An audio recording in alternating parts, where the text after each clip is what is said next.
there's all this talk of how the US is probably going to be smothering crypto innovation and how that's going to affect the US and their citizens. But what's really happening now in real time is the MiCA, however you want to call it, the new regulations coming out of the EU. You might be surprised what is and is not included in this new regulations. That's what we're talking about today. Hit like, hit subscribe, check out the CT Club down below.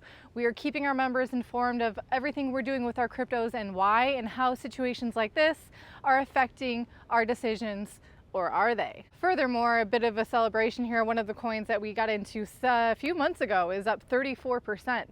So love those gains during a bear market. So back to the regulations of MiCA, the new regulation coming out of the EU. Right off the bat, whatever is coming out of this regulation from the EU, I think we can assume it's going to be kind of something similar coming from the US down the line. But some real quick facts that you need to know is just because the EU Council has approved this text as a law doesn't mean it is solidified. It needs to be moving to a vote for the EU Parliament on October 10th, and it could be subject to change further at that moment as well.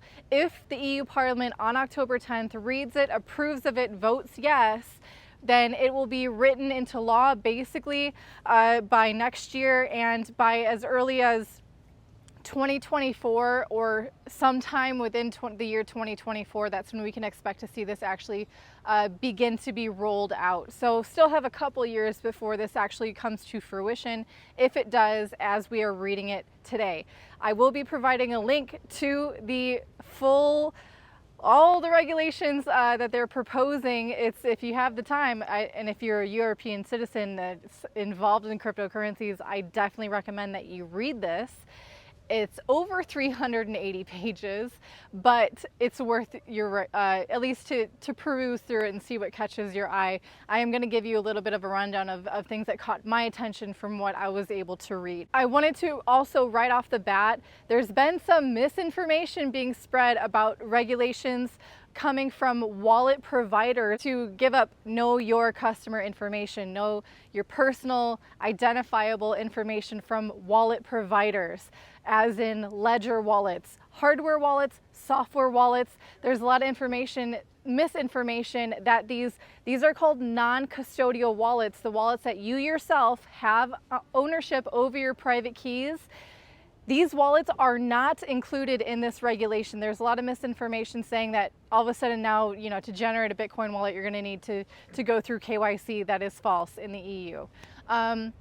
Another thing is, obviously, right off the bat, you got to notice that there's a ton of dialogue talking about stable coins. They're basically saying that they're admitting that crypto is a pretty modest market, not big enough quite to affect any financial instability in the broader markets. But if stable coins are allowed to continue as they are, they could be very attractive to other retail investors, and as such become a risk for sovereignty of the euro or any fiat currency. They're saying that if a stable coin does become too big, that the central banks of Europe have the ability to either cause them to no longer exist or to severely limit their ability to exist, placing limits on how many coins can be issued and the denomination and all that stuff.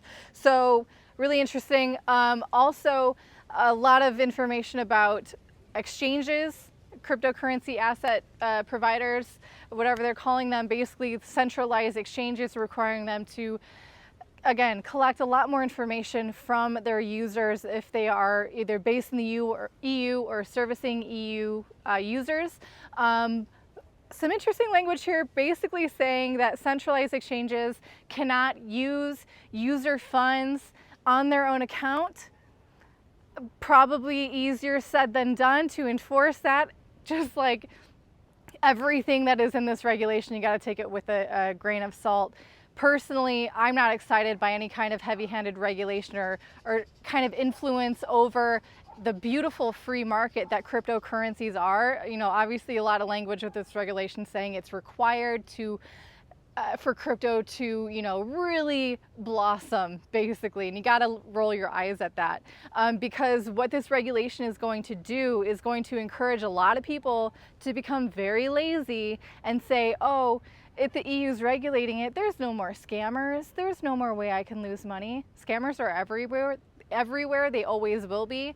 And a reliance on a big centralized entity to protect your interests is just a fallacy. They're looking out for number one, and the regulations on stablecoins shows just that. And if you don't believe me, there's language also saying that there are certain entities that are going to be exempt from this regulation, like the IMF and the Bank of International Settlements and any central bank digital currency coming out of the European Union. They are above the law, and they are looking out for your best interests. No, they're not. They're looking out for their own, always.